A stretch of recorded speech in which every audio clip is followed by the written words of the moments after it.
دقيقة، إذا سافرت لإيران شنو المشكلة اللي راح تواجهك هناك؟ تعالوا خلينا نسمع آراء الناس. زين أنت هم سافرت لإيران؟ والله سافرت هواي. شنو المشكلة اللي واجهتك بإيران؟ والله أكثر المشاكل الفلوس الإيرانية هواي، فمن آخذني بجيبي محمل جيبي متروس فلوس، فأخاف عليهم أظل قلق. يعني الحكي بيننا تخاف عنهم تخاف ينخمطن. والله مشكلة كاع الصرفات كل ما يحسب كيفه، بيهم تلقاه يعني صادق، بيهم لا يكذب. المشكلة اللي واجهتني انه بالتاكسي من الحديقة للفندق انه ياخذ اضعاف، كأنه ما يشوفني دولار بالشارع مو بشر. أنت شنو المشكلة اللي واجهتك بإيران؟ والله يا اخوي هي هواي مشاكل.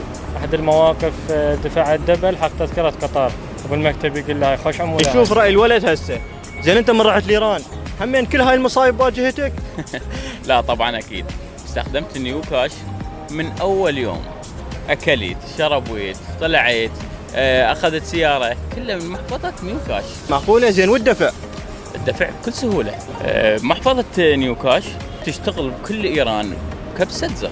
معقولة؟ يعني كل المشاكل راحت منك بس لأنه استخدمت التطبيق؟ نيو كاش مو بس تطبيق، مخليني مرتاح بكل لحظه، حتى شحنت خط منه وطلبت تاكسي سناب منه.